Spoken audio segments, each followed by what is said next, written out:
Have you ever felt that primal chill down your spine?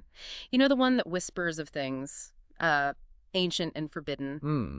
The kind of whisper that hints at what many just dismiss as black magic, or maybe even pacts with the devil. Yeah, it's got that immediate, almost gut-level reaction, doesn't it? It really does. There's this profound mystique and often, yeah, an equally deep fear surrounding the whole idea of demonic evocation. Absolutely. But what if that sensationalism, that chilling imagery, actually hides something far more complex, something that reaches into the very core of who we are? That's the real question, isn't it? Right. So today we're taking a deep dive into one of the most controversial and, frankly, most misunderstood texts in esoteric history. It's Aleister Crowley's illustrated Goetia Sexual Evocation. And it's important to note, this isn't just Crowley's original text republished. It's primarily authored by Milo Duquette, with really vital contributions from Christopher S. Hyatt and David P. Wilson. It's a modern interpretation. Exactly, a modern take. You're absolutely right to highlight that. This isn't just another dusty grimoire to be cataloged somewhere. This book makes a really audacious claim right out of the gate. Oh, yeah. It purports to be nothing less than the first and only how-to in a text on goetic evocation that truly tries to, demystify and rationalize its practices for someone living today. Okay, that's a big claim. It is. So our mission for this deep dive is to journey beyond the sensationalism, beyond the scary movie stuff. We want to explore how this groundbreaking work attempts to humanize goetic magic. Humanize it. That sounds counterintuitive. Well, yeah, by revealing its surprising, even startling connections to modern psychology, to profound avenues for personal development, and yes, quite controversially, even to the realm of sexual ecstasy. It challenges a lot of preconceived notions. Definitely sounds like it. And that's precisely what makes it so compelling, I think. And for you, our listener, our goal today is, well, to give you a shortcut to being genuinely well-informed on a topic that has historically been just shrouded in secrecy and fear. Cut through the noise. Exactly. Forget the Hollywood stereotypes. Get ready for some truly surprising facts, maybe, and prepare for a few significant aha moments as we unravel not just what this text claims about, external forces, but what it ultimately reveals about the inner workings of the human mind itself. Yeah, the psychological angle is huge. So let's peel back the layers. Okay, let's unpack this then. When most people hear the word Goetia, what immediately springs to mind, it's usually images of something wild, right? Something completely out of control. Yeah, chaos, danger. Right. It's often associated with lower desires, with chaos, and it usually gets lumped somewhere between, I don't know, pacts with the devil and, believe it or not, addiction to the Ouija board. Chuckles slightly. It does get put in that category, doesn't it? It really does. Yeah. It's fascinating, isn't it? What is it about set of practices that simultaneously attracts and repels people with such intensity? Why this profound duality? It's a powerful question, and the book dives right into it. The term itself, Goetia, Aleister Crowley defines it as meaning howling. Howling. Okay. Yeah, but more precisely, in a technical magical context, it's the word used to cover all operations of magic, dealing with what he calls gross, malignant, or unenlightened forces. Right, the dark side, so to speak. Kind of. But here's where the truly revolutionary insight comes in. The book makes this crucial argument, suggesting that these spirits aren't often external entities like we think. Oh, how so? Instead, they're described as personifications. Personifications of powers or energies buried in our subconscious minds, qualities of our consciousness that we have disowned. Disown parts of ourselves. Exactly. They are fallen, not in a religious sense, but because they've slipped from the conscious control of the individual magician who, in this system, is kind of viewed as a god in their own right, responsible for their own universe. That's a profound reframe. So the attraction isn't just to some external power, but maybe to confronting those disowned parts of ourselves? That seems to be a big part of it, yeah. Right. Because there's this immediate visceral pull to Goetia, fueled by the potential loss of control, the sheer danger of it all. But then layered beneath that, there's also this deep, very human desire for self-improvement and, well, great power. Right. The shadow and the potential, side by side. It's almost as if the very things that terrify us are also the keys to unlocking something really profound within ourselves. It brings to mind that old saying, know thyself. Precisely. And that duality leads us directly to the book's philosophical stance on the nature of evil. Okay, how does it tackle evil? It argues that what we perceive as evil is largely an externalization. It's an objectification of something fearful, horrifying, or different. So we project it outwards. Pretty much. The authors state it quite plainly, and I think this is a pivotal quote. Nature knows not evil, neither good, nor for that matter law. These are creations of the human mind, explanations which help us quiet the terrors of the night. Wow. So it's our own psyche creating these labels, these constructs, often just to make sense of the uncomfortable or the unknown. That's the core idea. It's a way of managing fear. So what we label as evil can actually be surprisingly mundane then, almost like a coping mechanism. Yeah, exactly. The source even uses these vivid analogies, suggesting that evil can be a label for something as simple as a person or object that frustrates us. Like, Wow. it could be as common as calling a noisy neighbor John when his TV is blaring, and you just need a name for that bothersome force that's invading your space. Okay, I see. Giving it a handle. Right. It's the human tendency to project our discomfort, our anxieties onto something or someone else, giving it a name and a perceived form so we can deal with it, or at least feel like we can. Exactly. So if we synthesize this idea, our own doubts, frustrations, fears, and anxieties are presented as the true demons of the soul. The inner demons. Yeah, exactly. They are the hidden parts of ourself, the disowned self, that we rarely present to the world, maybe not even to ourselves sometimes. That makes sense. And there's a powerful parallel here. Just as Goetia is often considered the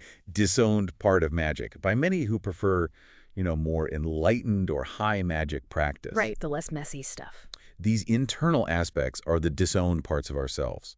And the core of this practice, as presented here, is about working with them, rather than ignoring them or just projecting them outwards onto, say, John, the noisy neighbor. It's about integration. Integration, not just rejection. Okay. Now, what's truly fascinating here, and quite provocative, is the striking comparison the book makes between Goetic evocation and the modern field of clinical psychology. Oh, this should be interesting. Psychology and Goetia. Yeah.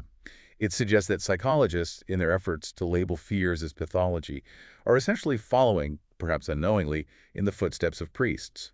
Priests who, in their own time, labeled these same phenomena as evil or demonic possession. Wow. Okay. So swapping one label for another. Kind of. The argument made is that the average clinical psychologist is no more scientific than the priest. When viewed from this specific, recontextualized perspective of dealing with these disowned aspects of the psyche. That's a pretty provocative claim, for sure. It certainly challenges some widely held assumptions about the scientific basis of psychology versus, religion or magic. It definitely does. So if the psychologist is like the priest in this view, how does the book then frame the therapeutic process itself? Does it continue the analogy? It does, yeah. It delves even deeper, exploring what it calls the psychotherapeutic cave. This is where therapists help patients evoke those rejected and hidden parts of his psyche, basically confronting their inner demons, to use that language. Okay, makes sense, evoking the hidden parts. But the book also highlights a profound danger here, something called countertransference. Right, I've heard of that. That's when the therapist's issues get tangled up with the patient's. Exactly. In traditional therapy, it's when a therapist unconsciously projects their own experience or feelings onto a patient. In this Goetic context, the book describes it as where the therapist's own complexes, their own demons, can dangerously mix with the patient's. That sounds risky. Very. If consciousness is lost or those professional boundaries get blurred, the text suggests it could potentially lead to serious transgressions, even things like inappropriate sex or violent outbreaks. It's a stark warning about the power of the unconscious and the absolute need for rigorous self-awareness on the part of the practitioner, whether therapist or magician. So it highlights the need for boundaries. Well, yes and no. This raises an important question about the very nature of healing and transformation. While psychotherapy often emphasizes strict boundaries, set down by law and theory, specifically to prevent dual relationships. Which makes sense for safety. Right. But the book presents this fascinating paradox. It states that real therapy teaches the art of violation, the breaking of taboos, opening the gates of both heaven and hell. Violation. That sounds intense. It is. This crushing of illusions both about the therapist and, crucially, about oneself, is presented as a necessary, intensely emotional process for genuine healing to occur. It's about facing uncomfortable truths head-on, often involving significant discomfort and a willingness to step outside your usual comfort zones. It's not always neat and tidy. Okay, building on that idea of breaking taboos, the book introduces the concept of taboos themselves. It defines them as acts, places, and things which no one can touch without punishment. The forbidden zones of society. Exactly. And it draws a direct line between this idea of taboo and how society labels certain things as dirty.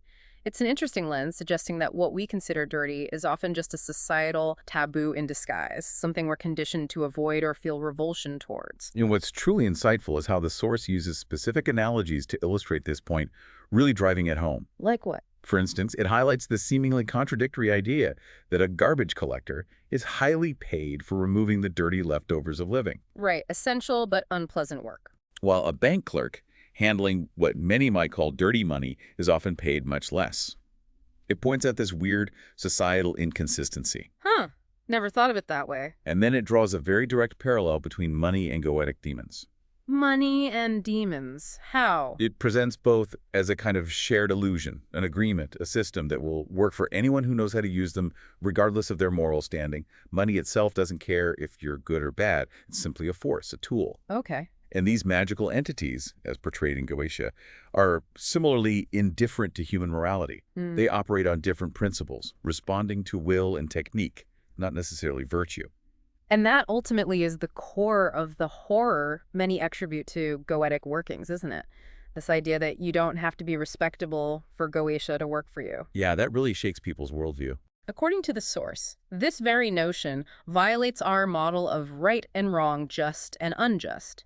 It challenges our ingrained beliefs that only good people should achieve powerful results, suggesting that in the Goetic world, much like, frankly, in the cutthroat real world sometimes, Unfortunately, yes. those who are not conventionally good can and often do prosper through the application of their will, their cunning, their knowledge of the system. So if we connect this to the bigger picture, Goetia is positioned as the rejected, less respectable side of magic, kind of like the vital yet often unacknowledged work of the garbage collector. Necessary, but maybe not something you talk about in polite company. Exactly.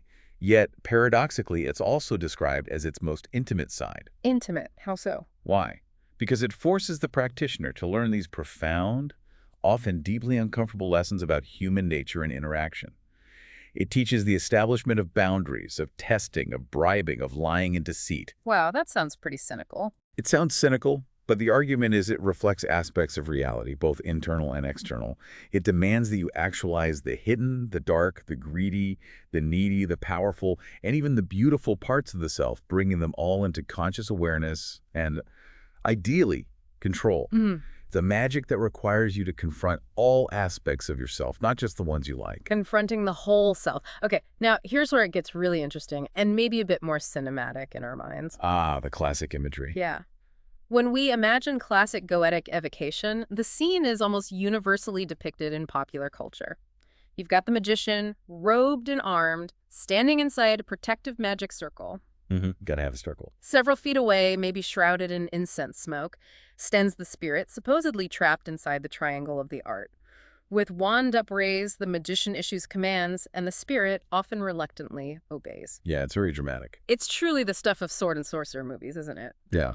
But where does this vivid imagery and these specific practices actually come from? What are the historical roots here? Okay, so the historical roots are pretty firmly planted in 16th and 17th century Europe. This era saw this massive surge in magical practices. Renaissance and afterwards, right? Exactly. And it was heavily influenced by Middle Eastern magic and, importantly, the wisdom of Jewish Kabbalists, particularly during the time of the Muslim occupation of the Iberian Peninsula. So a real melting pot of ideas. A huge melting pot. And for our listeners who might not be familiar, Kabbalists are practitioners of Kabbalah, which is a really deep system of Jewish mysticism exploring the nature of the divine, the universe, creation. Really complex stuff. Right. This rich cultural cross-pollination led to the development of what we now call Solomonic magic. And it's replete with these familiar tropes that have just permeated popular culture, things like spirits, genies trapped in bottles, and great treasures protected by demons. Very Arabian Nights. Very much reminiscent of 1001 Arabian Nights, yeah. And the text itself, the Goetia, which we're focusing on today, is actually the first book of a larger collection called the Lemegeton, which contains 5 magical texts in total. That's right, the Lesser Key of Solomon. And while it's traditionally attributed to King Solomon, the book we're discussing makes a point of saying that, quote, few individuals today are so naive as to believe that the author was indeed the legendary Hebrew king. Yeah, that's widely accepted now. So it's less a direct historical account from Solomon himself and more a compilation, a kind of cultural artifact that evolved over time, wouldn't you say? Exactly right. The source reveals something quite interesting. The scribes who compiled these texts, despite doing really meticulous work preserving them, were actually decidedly hostile toward the art they were documenting. Hostile? Why document it then? Well, maybe to understand it, control it, or even just out of scholarly interest, but they weren't fans. And interestingly, many of the spirits listed in the Goetia were actually gods and goddesses of older pre-Christian religions. The demonization of old gods. Pretty much. They were, in a theological sense, banished to the infernal regions by the newer dominant religious orders. Furthermore, the Lemegeton itself, despite sounding archaic to our modern ears, was actually a new, improved 17th century version of even older material. It was literally using the vernacular of the day. So thee and thou was just how people talked then. Exactly. It's a fascinating testament to how religious and magical thought evolves and how older systems get reinterpreted, sometimes demonized, through new lenses. Okay, so that's the background. How did the traditional practice differ from this modern approach the book advocates? Traditionally, the Goetic magician operated within a very clear, often quite dualistic worldview. You had God above, the infernal world below. Simple structure. Hierarchical. Very. The magician, through intense piety, often involving long periods of abstinence, prayer, fasting, that sort of thing, and through lengthy affirmations, would achieve a perceived divine authority to order and control the lower spirits. So they were drawing power from God, essentially. That was the framework, yes. These affirmations were often quite boastful, almost like an internal pep talk to convince themselves, with lines like, "You obeyed Moses, you obeyed Aaron, you'll obey me too."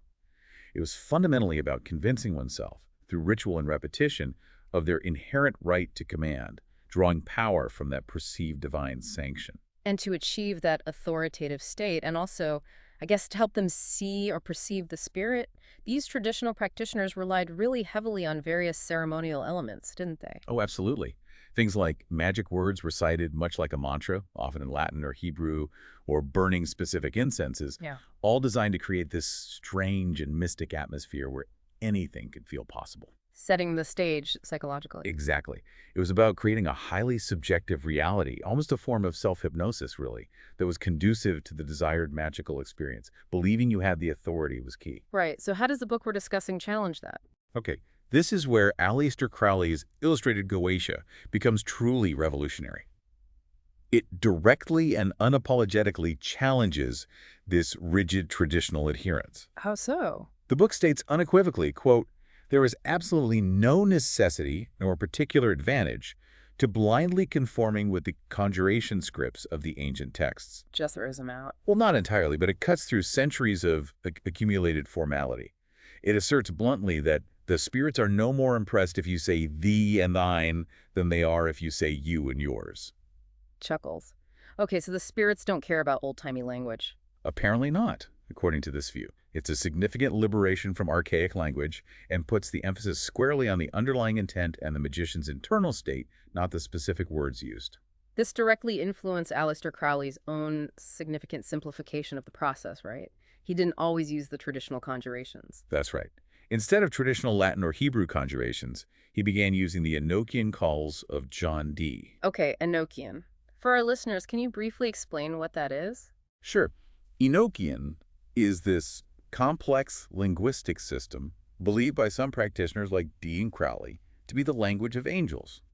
It was reportedly communicated to Dr. John Dee and his seer Edward Kelly back in the 16th century. Angelic language, wow. Yeah. Crowley believed that the Enochian language had more universal applications and could bypass some of the culturally specific limitations of older conjurations. He saw it as more fundamental, somehow. And the book we're looking at even encourages you, the practitioner, once you've grasped the fundamental principles, to actually create your own conjuration. It does. It's a profound move towards personalization and a recognition of individual authority over just blindly following a script. Your words, your intent. So it's about understanding, not just memorizing. And that ultimately defines what truly distinguishes a magician in this context. is not about memorizing ancient texts or performing elaborate rituals just for their own sake.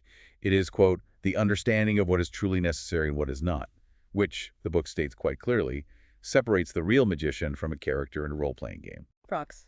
Okay, harsh but clear. It's about genuine understanding, applied will, and a deep psychological engagement with the process, rather than just, going through the motions. Okay, so what does this all mean for the practical elements, the actual stuff you need for an evocation? The book must talk about the tools, right? Oh yeah, it breaks them down, but often demystifies them.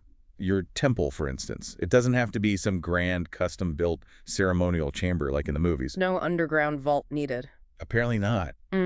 It can be any private room, your living room or bedroom, as long as privacy can be achieved and you won't be disturbed. That's the key. Practical. And here's a very practical, almost humorous tip from the source. Often a room is more efficiently banished by a good dusting and vacuuming than by the banishing ritual itself. Okay, so cleanliness is next to godliness. Yeah. Or successful evocation. Pretty much. It's about creating a clean, clear, and uninterrupted space, both physically and mentally, for the work you're about to do. Makes sense. What about the famous circle? Right, the circle. It's fundamental, a requirement for protection. But it isn't just a physical drawing on the floor, although you might draw it with chalk or tape or whatever. It's more than that. The book emphasizes that, in a very real sense, the circle is not the chalk or tape on the floor, but the aura of the magician himself. Yeah. It's ultimately an internal, energetic construct that you project outwards. So it's your personal space made manifest. Exactly. It serves as a fortress against all that is outside, whether that's distractions, unwanted influences, or the spirit itself getting too close.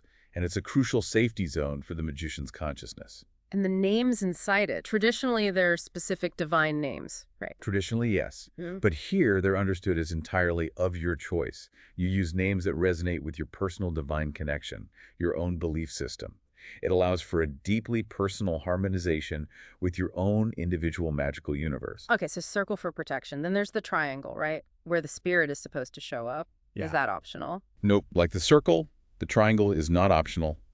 This is the designated area, typically positioned about 2 feet away from the circle, where the spirit is meant to appear and be compelled to obedience. Specific dimension. Usually described as a 3-foot equilateral triangle, with its base towards the circle. You can use holy names around it, again, names meaningful to you, for confinement. And you can place incense within it to help the spirit manifest visually, though it's crucial the magician doesn't leave the circle or reach into the triangle once the operation has begun. Clear boundaries. Got it. What about the spirit seal, the symbol? The seal of the spirit is described as a living representation of the spirit itself. It's like a condensed symbol of its essence and power, almost like its phone number or address in the magical world. And how do you make it? Does it need virgin parchment and dove's blood, like in old stories? Chuckles. The book dismisses those traditional heroics, like using virgin calfskin parchment, and blood is mostly fool traps. Fool traps. Meaning, they're largely unnecessary dramatically elements, though it allows for personal preference. If using those things makes it feel more real and powerful to you, fine, but they aren't inherently required for it to work. Okay. What's absolutely emphasized, though, is the importance of carefully housing an activated seal in a special container, like a box or pouch, once the ritual is complete. Keep it safe and contained. Why is that so important? And there's a significant warning about the danger of having multiple operators using the same seal or lending an activated seal to someone else.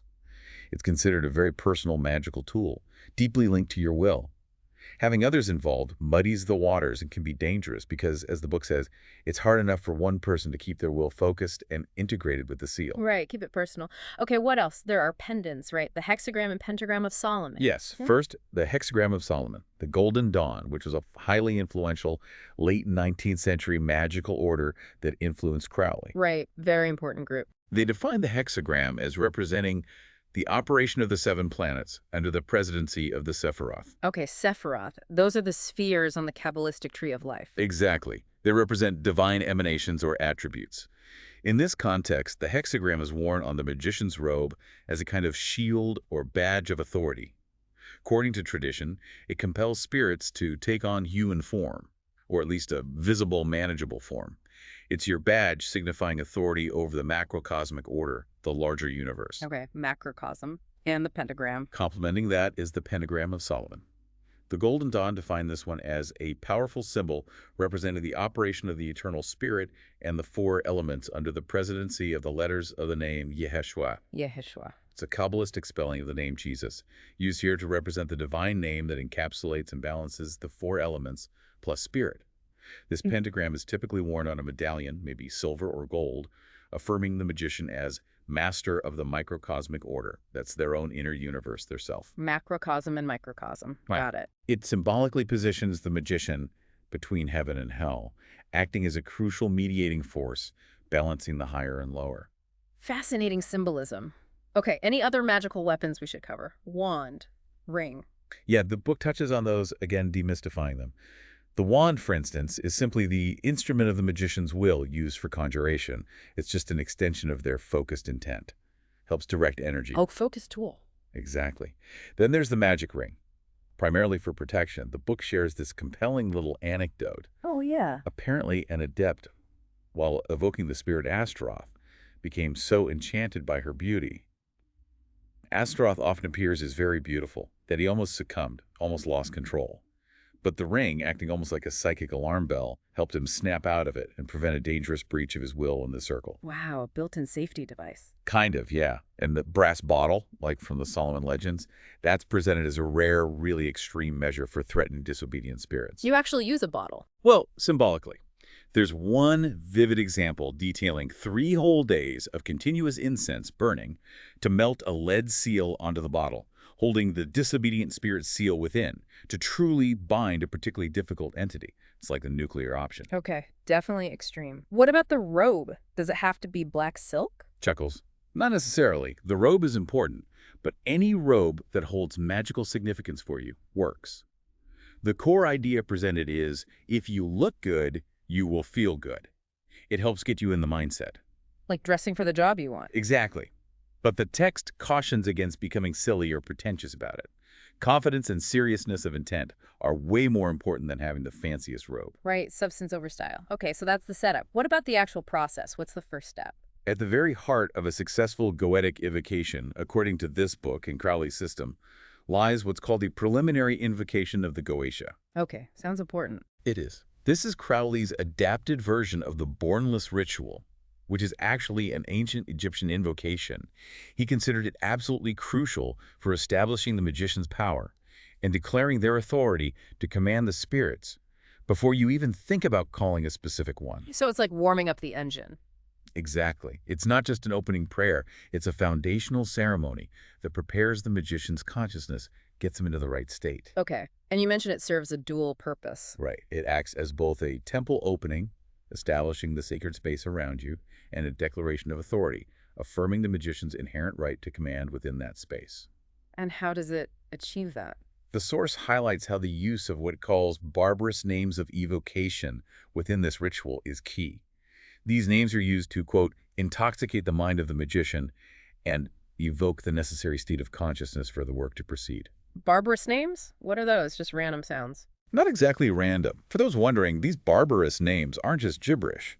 They're often ancient, powerful-sounding words or sequences of sounds, frequently drawn from older magical traditions or sometimes seemingly nonsensical arrangements. But they're precisely designed to bypass the rational, analytical mind. Like a mantra. Similar effect, yeah. They create an altered state of consciousness, almost like a verbal key to unlock hidden, deeper parts of the psyche. It's about building up an internal state of unquestionable power and authority, bypassing your everyday critical thinking. Okay, that makes sense. Get out of your own way. Precisely. And the book makes a remarkably bold assertion about this preliminary invocation. What's that? It states that once this ritual is correctly performed, and that's the key, correctly and with full intent and focus, it is often the only ceremony necessary prior to calling the particular spirit. Really? Just that one invocation? Often, yes.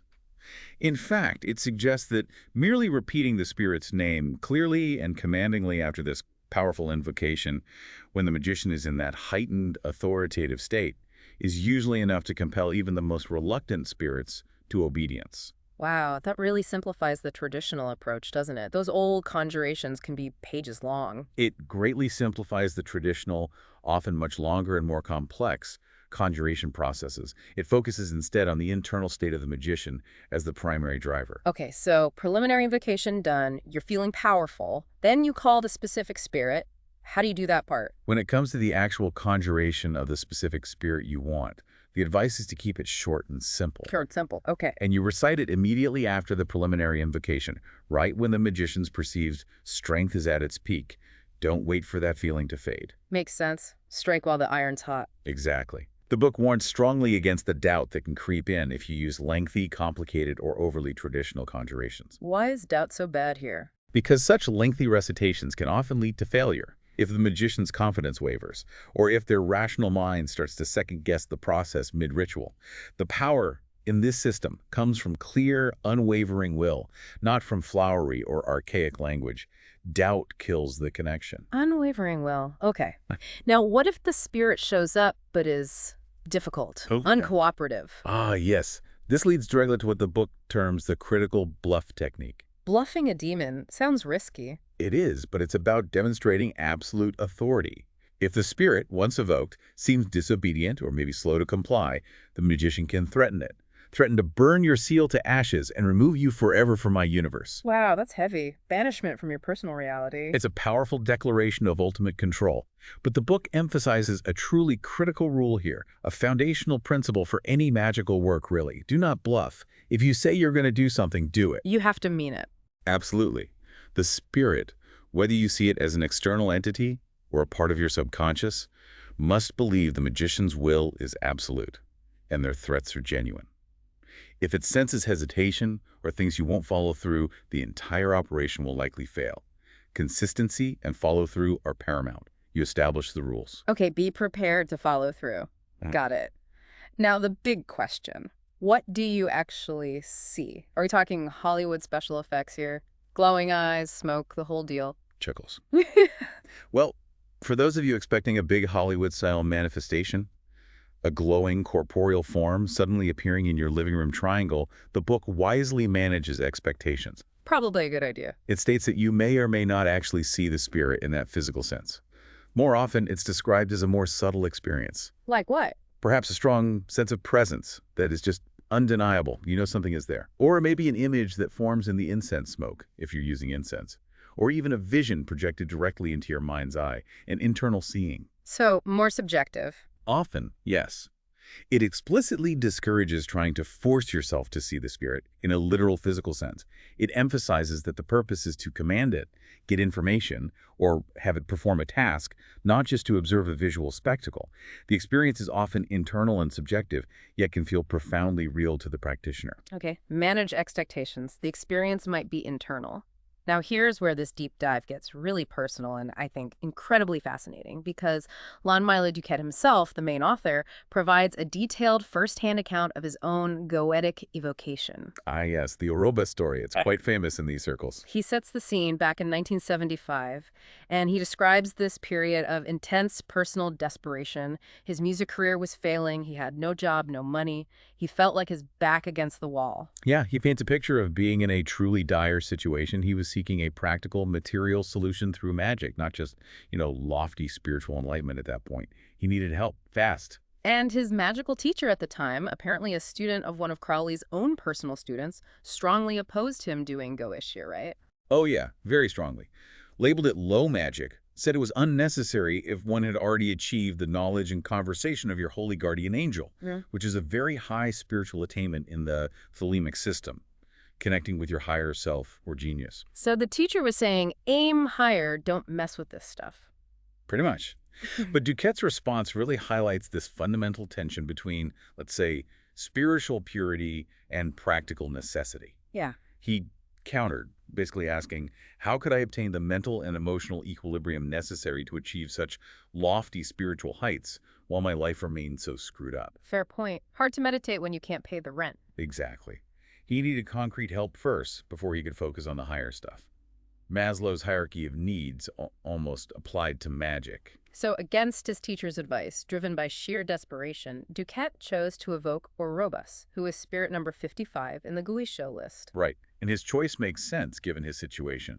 Orobus's offices, according to the grimoire, are extensive and highly practical. What can Orbis do? He has the ability to discover all things past, present, and to come. He can also give dignities and prelacies, promotions, positions of authority, and grant the favor of friends and of foes. Useful. Very. And crucially, for Duquette in his desperate state, Orobus is known for being very faithful and giving true answers without trying to deceive the magician. So it seemed like the perfect spirit to address his immediate needs for stability, opportunity, and reliable information. Okay, so he chooses Orobus. How did the ritual go? Did he have a fancy temple? Not at all. He describes a truly improvised ritual, which is actually a great testament to the book's emphasis on intent over rigid traditional form. He used his young son's bedroom because it was the only private space. Wow, okay. He used masking tape on the floor for the circle and a piece of poster board for the triangle. Very DIY. Resourceful. And the moment of breakthrough, he recounts, came not from meticulous ritual adherence, but from sheer frustration and anger boiling over. Yeah. He describes shouting at the empty triangle, essentially yelling at his own perceived failures, his situation, projecting it onto the space where the spirit should be.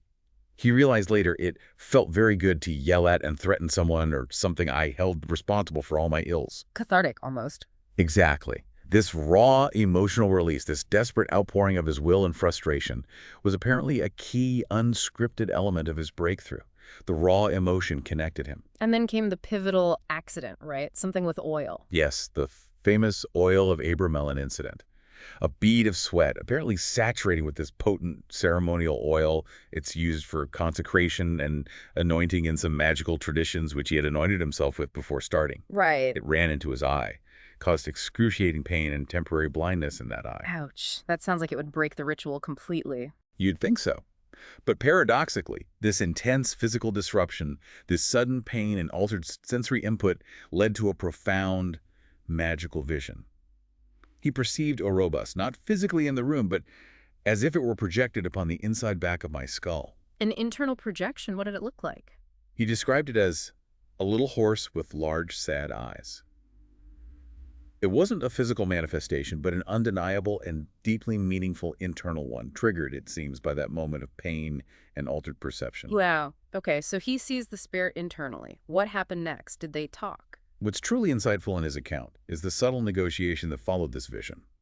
Orobus, now perceived internally by Duquette, apparently attempted to extend the deadline for fulfilling the charge Duquette gave him, first suggesting a month, then maybe 6 months. Trying to bargain. Exactly. But Duquette, now fully attuned and perhaps sharpened by the experience, had this sudden crucial realization. These are not my thoughts, they're his.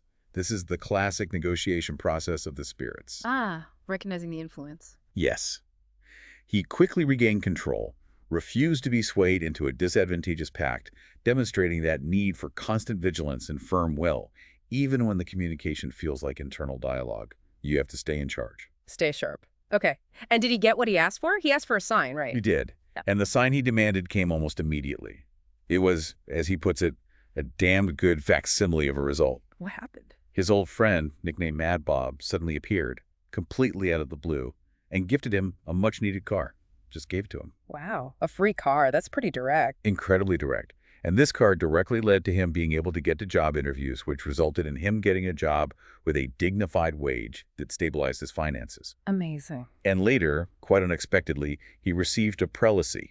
He was consecrated as a bishop within the Ecclesia Gnostica Catholica, the ecclesiastical arm of Ordo Templi Orientis. Yeah. This directly fulfilled Orobus's promise of granting dignities and prelacies. So it all came true, maybe not instantly, but the seeds were sown immediately. Exactly. It truly speaks to the unexpected, sometimes mundane, sometimes synchronistic ways results can manifest when the will is applied with such desperate, focused intent. That's a powerful story. But does it always work like that? Well, this anecdote, while really powerful, also serves as a teaching moment.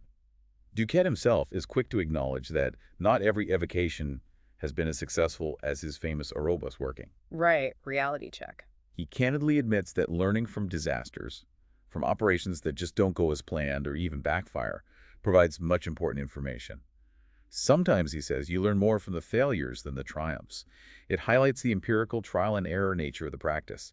It's about learning, adapting, and refining your approach based on experience. Learning from mistakes. Okay, so based on all this experience, what does the book say are the keys to success? What makes an evocation work? The book distills it down to 4 critical components, essentially the non-negotiables for goetic success. First, there's justification. Justification, meaning you have to have a good reason. Kind of, but it's subtle. You must ask yourself, is this evocation necessary? Do I deserve the desired object? It's not about conventional morality in a simple good versus evil sense. It's more about avoiding what the book calls unnecessary motive. Frivolous requests born of ego might not carry the same weight. So it needs to be authentic, deeply felt. Exactly. When you are truly justified in your demands, meaning it aligns with a deep, authentic need or a core aspect of your true will, then, the book argues, you have the momentum of the entire universe behind you. It implies this deep personal conviction and alignment with your core self. Okay, justification. What's next? Second, and just as crucial, is emotion.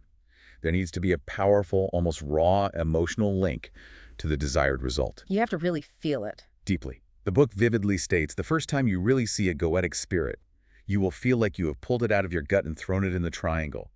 That speaks to the intensely personal and visceral nature of the experience required. Wow, pulled it out of your gut. Yeah. And this is precisely why operations born of desperation or profound personal need, like Duquette's aroba is working, often do succeed, whereas those undertaken for mere experiment, curiosity, or entertainment often fall flat.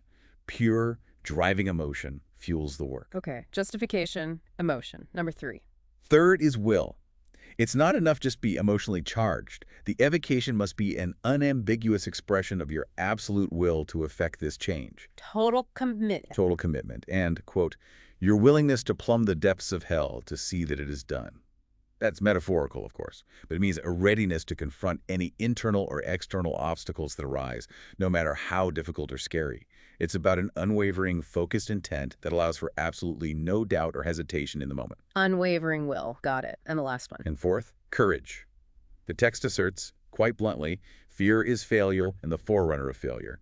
It acknowledges that goetic evocations can be very frightening indeed, dealing with these powerful, primal forces. You have to face the fear. You absolutely have to. The book then offers this really pragmatic, almost jarring example to underscore this point, stripping away any romantic pretense about magic. What's the example? It says basically, if your true will is to injure an enemy, why go to the trouble to perform a goetic evocation when it would be much more effective magic to simply confront the person and punch them in the nose? Laughs. Okay, that's direct. It's a direct challenge. Yeah. It's saying don't use magic as a substitute or a cowardly proxy for your own lack of courage to take direct action in your life when direct action is appropriate and truly aligned with your will. It's about facing your true intentions directly, owning them, even if they're uncomfortable or socially unacceptable. Confront your will, act on it. Don't hide behind ritual. Okay. These 4 keys, justification, emotion, will, courage, seem crucial. They're presented as fundamental, but this also raises an important warning from the authors, one that really needs to be taken seriously. So it's a warning. They caution that the efficacy of the art does not always manifest in a positive way. Just because it works doesn't mean it works out well for the magician. Be careful what you wish for. Exactly. In fact, they state, often, the spirits end up running the magician instead of the other way around. The magician loses control, becomes obsessed, or is negatively influenced by the forces they've contacted. That sounds like the classic trope of the sorcerer getting consumed by their own magic. It's real danger highlighted here, especially for what they term immature dabblers, who might make Goetia their sole focus, foregoing other crucial aspects of magical training or basic personal development, like grounding and self-awareness. What can happen to them? This imbalance can tragically lead to unhealthy master and slave dynamics, sometimes seen within certain lodges or groups, where impressionable individuals become victims of manipulation rather than empowered students. That's disturbing. It is. The strong advice, therefore, is generally to work alone, taking full personal responsibility, or only with a deeply trusted and willing partner, someone who genuinely shares your goals, understands the risks, and can hold the space with you safely. Due to these potent potential pitfalls, caution and discernment are absolutely key. Work alone or with extreme trust. Got it. Okay, let's shift gears a bit. The book brings in Carl Jung, right? How does Jungian psychology fit into Goetia? Right. Now let's explore a truly fascinating intersection that the book delves into quite deeply. Goetia and psychological types, specifically drawing from Carl Jung's profound work on personality. Jung and Goetia. Okay, well, how does that work? The book explains how this can be a highly practical application for Goetia. It suggests using Jung's framework to help you identify which spirits, metaphorically speaking, operate in your life independent of your will. Like your blind spots or ingrained patterns. Exactly. These would be your unintegrated subconscious complexes, your shadow aspects, represented by certain goetic spirits based on their characteristics. And crucially, it helps you identify which other spirits to intentionally evoke to enrich and balance your life. Just like a magical form of self-diagnosis and targeted personal development. Precisely. It offers a powerful framework for understanding yourself better, and then using the goetic system in a very deliberate way to foster integration and wholeness.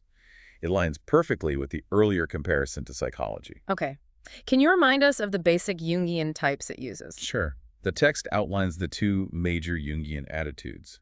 The extrovert, whose psychic energy naturally flows outwards, focusing on the external world of people and things. Outward, so. And the introvert, who often feels overwhelmed by the intensity of the outside world, but is secretly fed and revitalized by their rich inner landscape of thoughts and feelings. Inward focused. Okay. It's a foundational way to understand how you process information, where you get your energy, how you interact with the world, and where your psychic energy tends to flow naturally. And how does knowing your type help with Goetia practice? Well, this understanding directly relates to how you might approach Goetia for balance. An introvert, for instance, often prone to introspection and maybe less outward action, might deliberately practice a more extroverted form of evocation, maybe focusing on spirits associated with action, communication, or material manifestation, pushing themselves to externalize and manifest their will in more concrete ways. Pushing out of their comfort zone. Exactly. Conversely, an extrovert, who might be constantly engaged with the outer world and perhaps less in touch with their inner depths, might try an introverted form, maybe working with spirits related to intuition, reflection, or the subconscious, using the practice to deliberately delve deeper into their inner realms. Using it to balance yourself out. Precisely.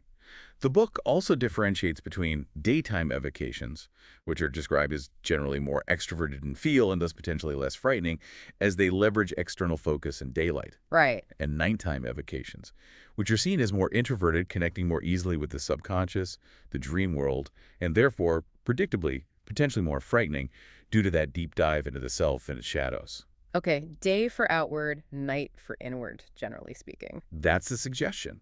The real power here, then, is in self-development and integration. The book explicitly encourages the exploration of a repressed function by evoking spirits which are opposite of the conscious attitude. Can you give an example? Sure. Let's say you're a highly logical, thinking dominant type who struggles with expressing emotion or accessing intuition. Your feeling or intuitive functions might be inferior or less developed. You might then seek to evoke a spirit whose characteristics align with those repressed functions. Maybe a spirit known for artistic inspiration, emotional depth, or prophetic insight, intentionally cultivating that part of yourself. So you evoke the quality you lack, essentially. Yes. The text describes developing your inferior function as finding a gold mine because it provides qualities and abilities missing in his life, ultimately leading to a profound sense of feeling better, more balanced, and becoming a more complete, whole individual. It's about bringing wholeness to your personality by consciously engaging with your less developed parts. That's a really interesting therapeutic application. It is. And this also highlights the crucial importance of identifying the various types if you are choosing to work with a partner, especially in operations where mediumship is essential. Why is that important for partners? Well, imagine you have a highly extroverted operator trying to guide a deeply introverted medium. Understanding their respective psychological leanings helps ensure that the right individuals are in the right roles and the communication style is adapted appropriately. It prevents potential failures in the workings that might arise simply from misaligned energetic tendencies or communication breakdowns. It's about optimizing the human element in the magical equation. Okay, matching types for better results. Makes sense. Yeah. Now, we have to talk about the elephant in the room, or maybe the title on the book. Ah, yes. Sexual evocation. Right. This is arguably the most unique and certainly the most potentially controversial aspect of this particular book, the explicit discussion and framework for sexual evocation and using sexual energy to induce trance. It's definitely the part that raises the most eyebrows. But the authors are quite direct about their intention. They state they want to openly deal with the issue and provide a workable framework for this powerful and, yes, often highly taboo technique within a magical context. They felt it was important to bring it out into the open rather than letting it remain hidden or misunderstood. Okay, so what's the theory behind it? How does sex become a tool for evocation? The theory behind this method ties directly back to core psychological principles related to achieving altered states of consciousness. The book states, quite simply, the breaking of expectation is one of the best means of going into trance. Breaking expectation. Yeah, disrupting normal patterns.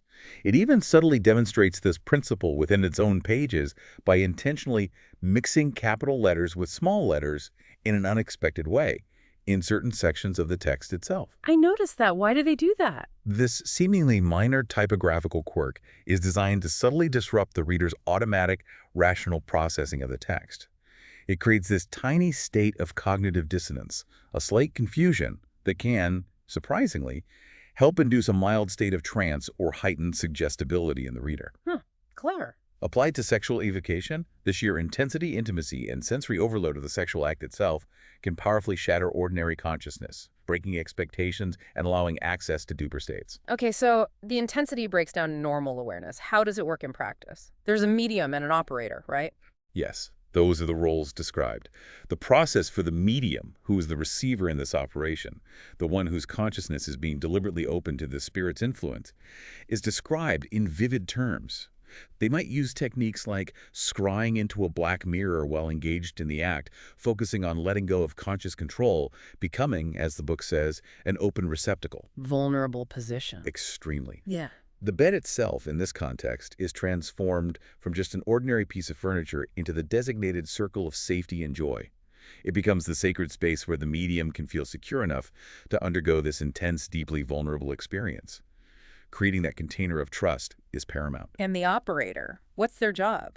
The operator's role, conversely, is clearly defined and carries immense responsibility. They are the director. They ensure all the magical preliminaries, like the preliminary invocation, are done correctly beforehand. During the act, they guide and intensify the sexual activity, but crucially, not to the point of distracting the medium from the vision or the connection being sought with the spirit. The focus remains on the magical goal. So they manage the energy. Yes, they take complete charge in directing the session. And it is absolutely emphasized, underlined, bolded, that this method must be done by two individuals who know and trust each other intimately. The medium must be fully aware and consent completely, knowing they will likely be sexually exhausted for the best results, as peak intensity often yields the clearest visions. Mutual consent, deep trust, and crystal clear communication are non-negotiable for ethical and effective practice. That trust element seems absolutely critical. It is. And a crucial warning is reinforced throughout this section, one that really cannot be overstated. This is absolutely not a tool for manipulation or casual experimentation. Right, definitely not a pickup technique. God, no. The book explicitly states that people who might try to use magical lures as pickup techniques are demonstrating a profound lack of integrity and understanding, and they are the last people on earth from whom anyone should want to be taught magic. Strong words. Necessary words. It's about profound consensual exploration of consciousness between trusted partners who share a magical goal, not about deception, seduction, or any kind of abuse of power. The integrity of the practitioners is held to the absolute highest standard here.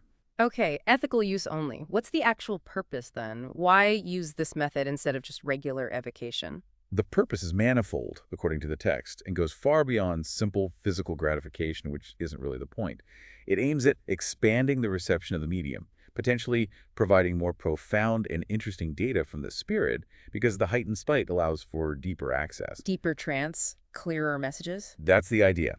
It's also suggested for working with deep-seated emotional dislikes or revulsions, using the intensity to help confront and integrate those difficult shadow aspects.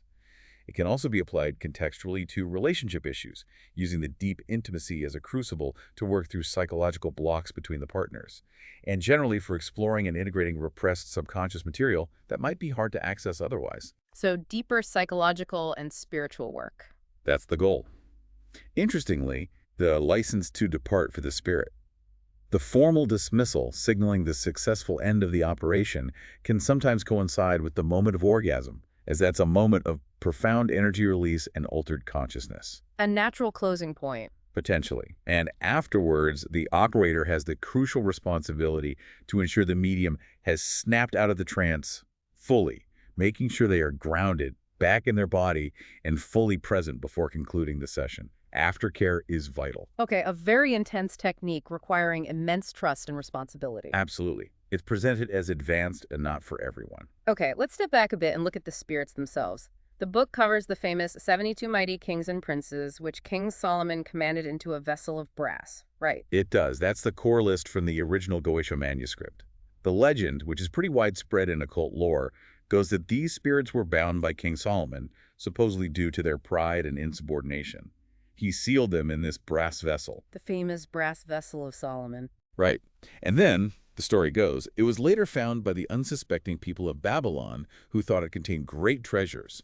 They broke it open and accidentally released all 72 spirits back into the world, along with their legions. It's a foundational myth for many grimoires that lists these entities. A classic origin story. How are these 72 spirits organized? Traditionally, they're organized into a fairly clear hierarchy. You have ranks like kings, marquises, dukes, prelates, knights, presidents, and earls. It mirrors feudal structures, really. And they have other associations. Yes, they also have specific traditional metal attributions. For instance, gold is associated with the kings, silver with marquises, copper with dukes, and so on. The text also mentions the 4 great kings ruling in the 4 quarters of the compass. Their names are usually given as Amaimon, east, Corson, west, Zimime, or Ziminier, north, and Gop, south. The big bosses? Kind of, yeah.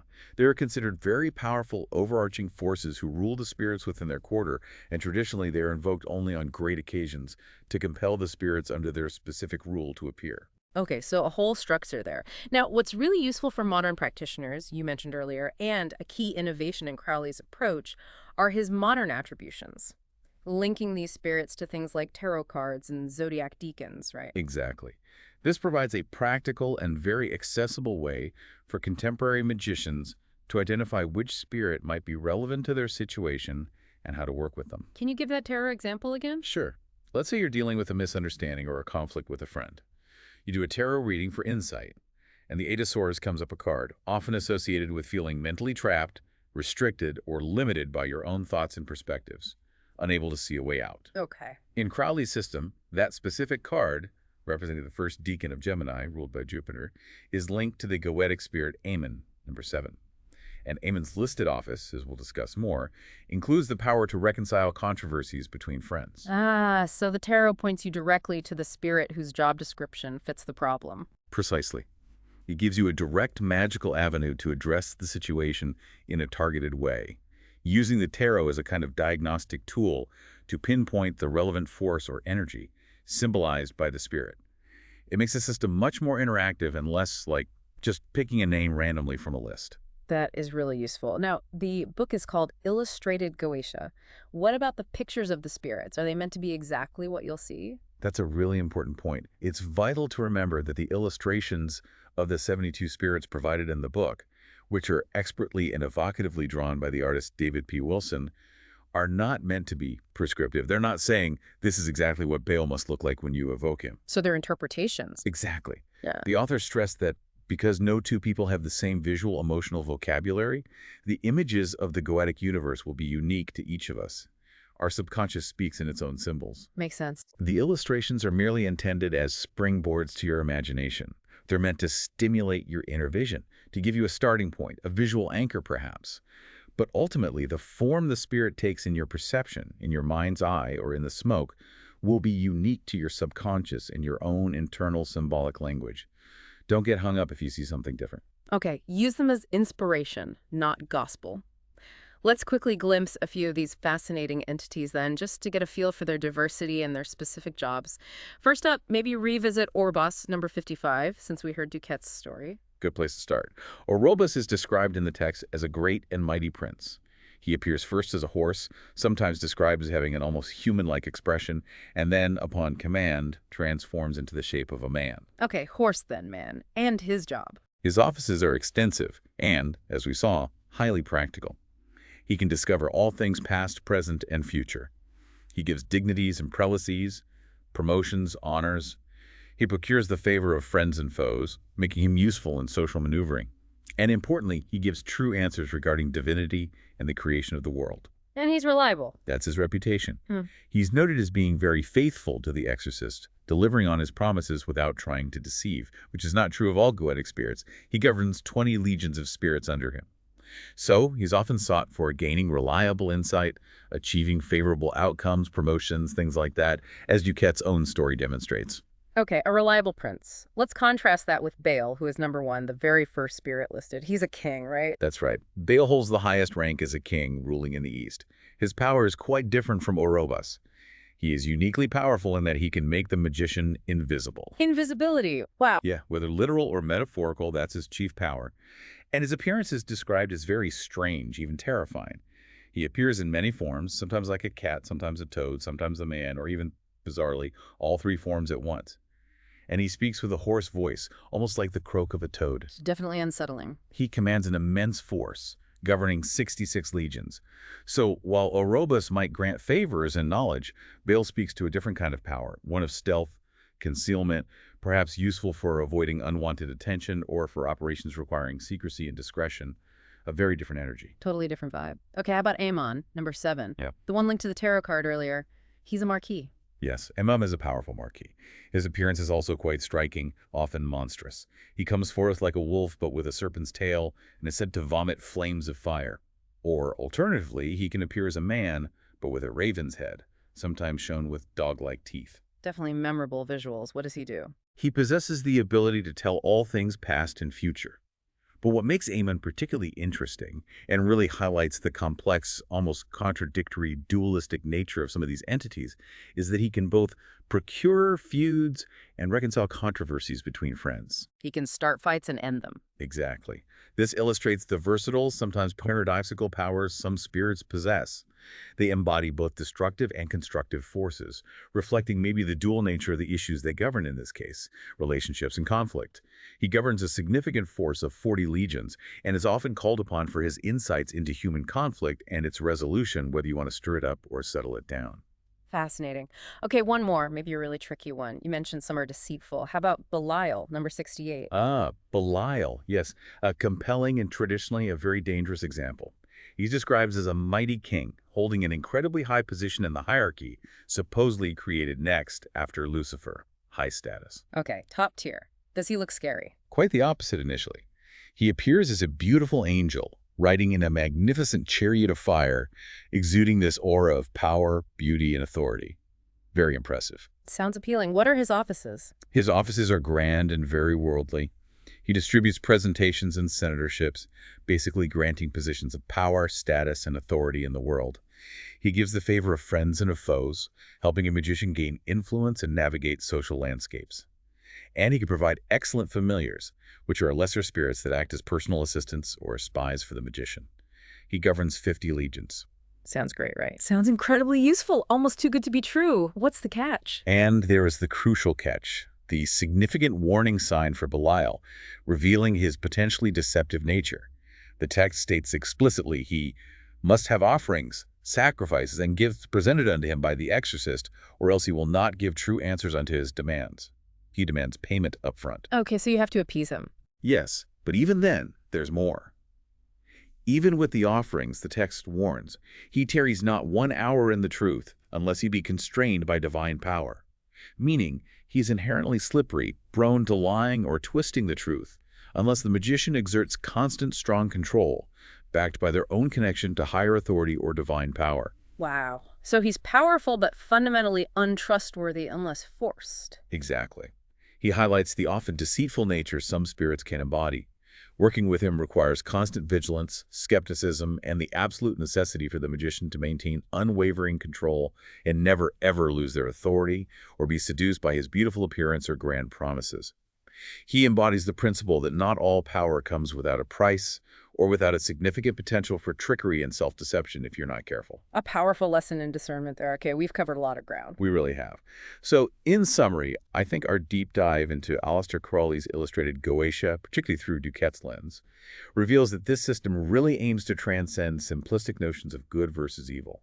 Right, it's not just about good guys and bad guys. No, it's presented not as a black and white path to summoning external devils, but as a complex, maybe even empirical method for confronting and integrating aspects of the self, the shadow self, that we might otherwise disown or project. Facing your inner landscape. Exactly. It offers a framework for achieving practical results in the material world, as we saw with Duquette, and even for exploring profound, altered states of consciousness through practices like the Jungian work or, more controversially, sexual evocation.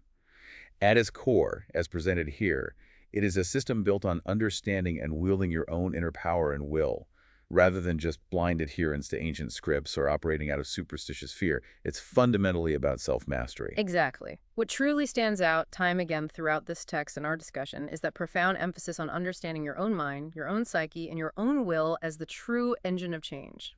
Regardless of whether you interpret these spirits as objective external forces or as subjective manifestations of your own psychology. Or perhaps something in between. Or something in between, yeah. The power ultimately seems to originate from within, from the magician's focused intent and emotional connection. This book offers a radical, maybe even challenging path to self-confrontation and potentially self-actualization. So if we accept the book's rather provocative premise that real therapy teaches the art of violation, the breaking of taboos, opening the gates of both heaven and hell, that confronting what is uncomfortable, what is forbidden, can lead to profound growth. Which is a big if for some people. It is. But if we entertain that idea for a moment, then we invite you, the listener, to consider what taboos in your own life, perhaps not magical ones, but personal or psychological ones, might be worth carefully, consciously, and courageously exploring. Or maybe even gently breaking in a safe way to achieve your truest will and deepen your own self-mastery. That's a powerful thought to leave people with. Ponder that, maybe, and reflect on how these principles of self-confrontation, emotional honesty, focused will, and deliberate action might apply to your own life, far removed from any magic circle. Perhaps it will give you a renewed perspective on what might seem like dark or forbidden knowledge, and instead reveal it as a potential path to a more integrated, powerful self.